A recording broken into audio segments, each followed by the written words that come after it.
Shalom Bapak Ibu yang terkasih dalam Tuhan. Saya berterima kasih kepada Tuhan pada saat pagi hari ini bisa bersaksi menceritakan kebaikan Tuhan dalam kehidupan keluarga dan kehidupan kami sekeluarga. Puji Tuhan, perkenalkan nama saya Kesia Holid, saya angkatan CJ1 Karis Jakarta. Dan saya berterima kasih untuk kesempatan yang diberikan kepada saya untuk menyaksikan kebaikan Tuhan dalam hidup saya. Terima kasih untuk Pak Irwan, Bu Angelin, dan juga semua rekan-rekan yang ada di Healing ini. Terima kasih. Dan pagi hari ini saya menyaksikan bagaimana Tuhan sudah mengubah kehidupan saya setelah saya ada di Karis ini. Sungguh luar biasa Bapak Ibu. Bagaimana kasih Tuhan yang tidak bersyarat saya bisa terima. Tuhan menerima saya apa adanya dan saya mengerti identitas saya di dalam Kristus. Saya punya otoritas sebagai orang yang percaya kepada Tuhan dan saya sangat dimerdekakan. Puji Tuhan, saya percaya bahwa karya Tuhan Yesus di atas kayu salib 2000 tahun yang lalu sudah menyelesaikan semua masalah yang ada di dalam kehidupan saya. Termasuk sakit penyakit, semua dosa, semua kelemahan dan kemiskinan sudah Dia tanggung di atas kayu salib dan sudah selesai. Dan ketika saya percaya kepada Yesus, saya memiliki segala-galanya. Puji Tuhan, itu sangat memerdekakan saya. Dan kita tahu bahwa iblislah yang mencuri, yang membunuh dan membinasakan. Tapi Yesus datang memberi saya hidup dan hidup dalam segala kelimpahan. Puji Tuhan. Dan pagi hari ini saya mau menyaksikan bagaimana Tuhan menolong keluarga saya. Tuhan menolong suami saya. Saya punya suami dan saat ini dia ada bersama-sama dengan kita. Belasan tahun yang lalu dia terdiagnosa ada batu di ginjalnya. Dan puji Tuhan, Tuhan menolong dan dia tidak perlu sampai dioperasi. Tapi Tuhan yang mengeluarkan batunya secara alami. Dan waktu kejadian pandemi kemarin tahun sekitar 2021 ya. Dia mengalami lagi sakit di perutnya dan kami tidak mengetahui ternyata setelah kami periksa ke dokter ada batu lagi di ginjalnya. Dan saat itu kami periksa kembali ke dokter yang lain dan setelah diperiksa ternyata memang batunya ada beberapa biji di ginjal kiri dan kanannya. Nah, akhirnya kami berdoa dan suami saya berkata saya tidak mau dioperasi. Dan akhirnya apa yang terjadi, kami mulai mengambil firman Tuhan dan kami merenungkan firman Tuhan. Apa yang tertulis di dalam Markus 11 ayat 23-24. Dikatakan, aku berkata kepadamu, sesungguhnya barang siapa berkata kepada gunung ini, beranjaklah dan tercampaklah ke dalam laut, asal tidak bimbang hatinya, tetapi percaya bahwa apa yang dikatakannya itu akan terjadi, maka hal itu akan terjadi baginya. Karena itu aku berkata kepadamu, apa saja yang kamu minta dan doakan, percayalah bahwa kamu telah menerimanya, maka hal itu akan diberikan kepadamu. Puji Tuhan, kami mengambil firman Tuhan ini dan kami percaya bahwa di dalam 1 Petrus 2 ayat 24 berkata bahwa oleh bilur-bilurnya kita telah sembuh. Puji Tuhan, akhirnya kami memperkatakan kepada batu yang ada di dalam ginjal suami saya. Kami berkata, batu engkau harus keluar di dalam nama Yesus. Ya, kami deklarasi, kami menyatakan kemenangan kami bahwa suami saya sudah sembuh. Saya katakan sudah tidak perlu takut. Ya, itu yang Tuhan kuatkan kami.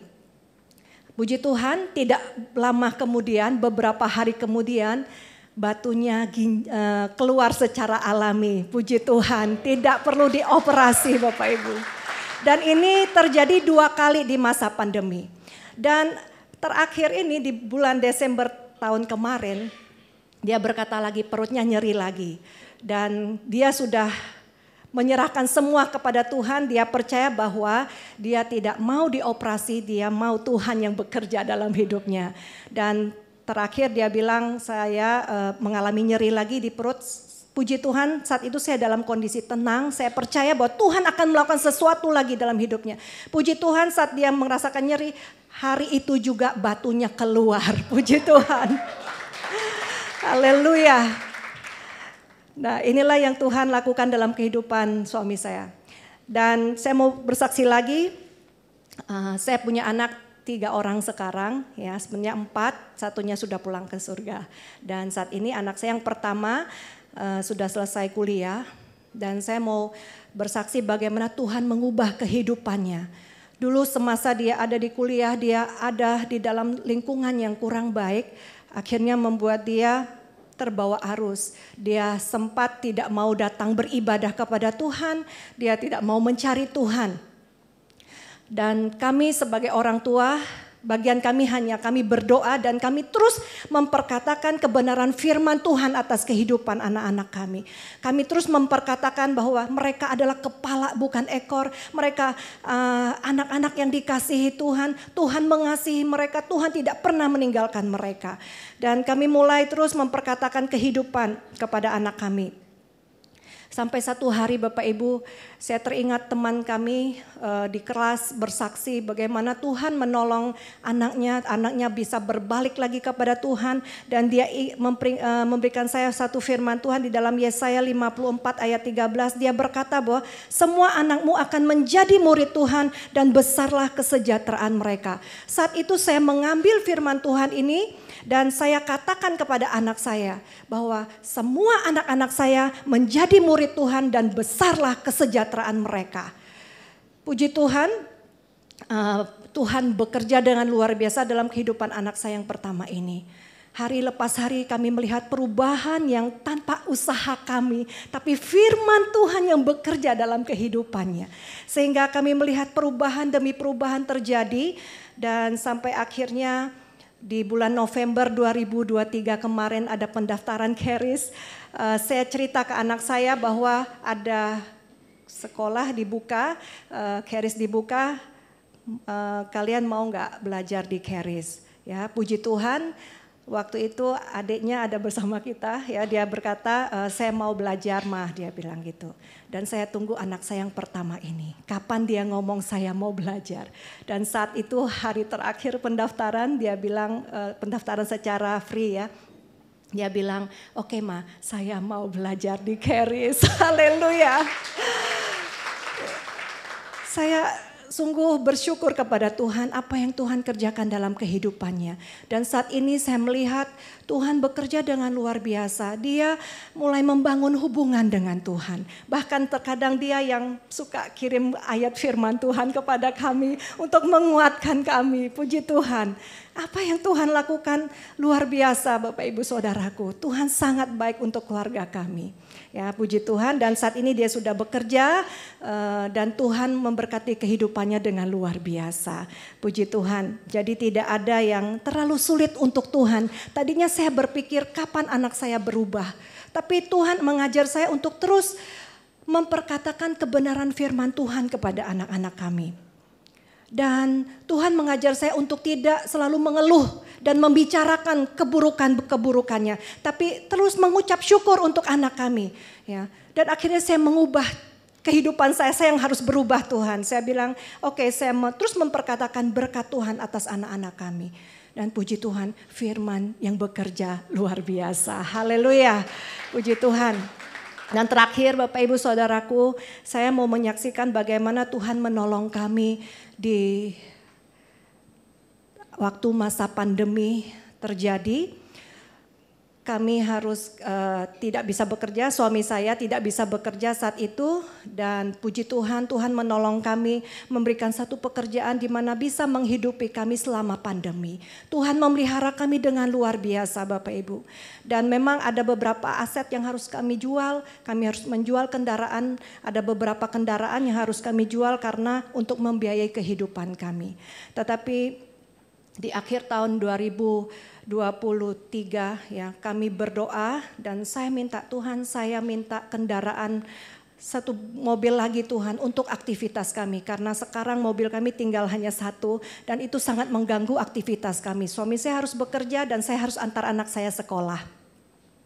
Puji Tuhan sampai akhir Desember kemarin saya menulis sebuah doa, saya bilang Tuhan saya minta mobil lagi.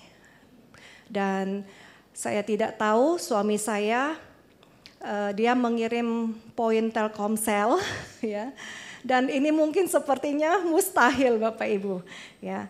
Dia mengirim poin Telkomsel saya yang di akhir tahun itu akan hangus dan dia digerakkan oleh Tuhan untuk mengirim semua poin Telkomsel itu. Dan akhirnya setelah dikirim dia berkata kepada saya, nanti sekitar tanggal 24 Januari kamu kalau dihubungin Telkomsel kamu angkat ya teleponnya. Saya paling tidak terbiasa untuk mengangkat telepon seperti itu Bapak Ibu. Ya sudah, tapi setelah tanggal 24 terjadi, setelah datang tanggal itu dia tanya saya ada nggak Telkomsel telepon? Tidak ada saya bilang, ya sudah selesai.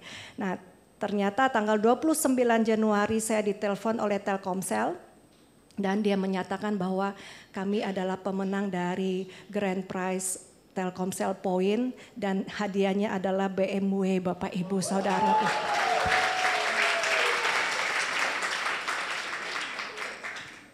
Itu luar biasa. Waktu saya mendengar itu Tuhan terima kasih saya bilang. Tadinya Bapak Ibu mungkin kami mau membantu Tuhan. Ya. Memang untuk aktivitas kami begitu banyak dan terkadang kami mau bantu Tuhan, ayo kita ambil mobil aja secara kredit atau apa. Tapi itu sangat mengganggu keuangan kami. Tapi Tuhan mengajar kami untuk selalu sabar, ya sabar dan selalu mengucap syukur dalam segala keadaan. Ya, dan saya percaya di dalam tadi firman Tuhan katakan di dalam Markus 11 ayat 23-24 bahwa kamu percaya bahwa apa yang kamu katakan itu akan terjadi, maka hal itu akan terjadi. Satu hari saya sedang berjalan, sedang mengendarai mobil saya katakan Tuhan terima kasih untuk mobil yang baru yang Tuhan sudah berikan kepada kami. Pada saat itu saya belum terima Bapak Ibu, belum terima. Tetapi setelah itu saya mengucap syukur, saya bilang terima kasih Tuhan untuk kendaraannya. Dan tidak lama kemudian Tuhan bekerja dengan luar biasa. Mengirimkan berkatnya buat kami tanpa kami harus membayar 1 sen pun Bapak Ibu. Hanya membayar materai 10.000 untuk mengambil kendaraan itu. Puji Tuhan, inilah yang Tuhan kerjakan dalam kehidupan keluarga kami. Dan kami mengucap syukur kasih Tuhan itu selalu baru setiap hari bagi kita. Amin. Dan saya mau memberikan satu ayat firman Tuhan. Di dalam Markus 9 ayat 23 berkata, tidak ada yang mustahil bagi orang yang percaya. Tidak ada yang mustahil bagi orang yang percaya.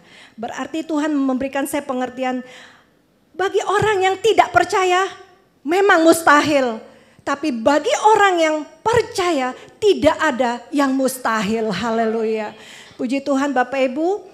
Dan di dalam Efesus 3 ayat 20 berkata, bagi dialah yang dapat melakukan jauh lebih banyak daripada yang kita doakan atau pikirkan. Seperti yang ternyata dari kuasa yang bekerja di dalam kita.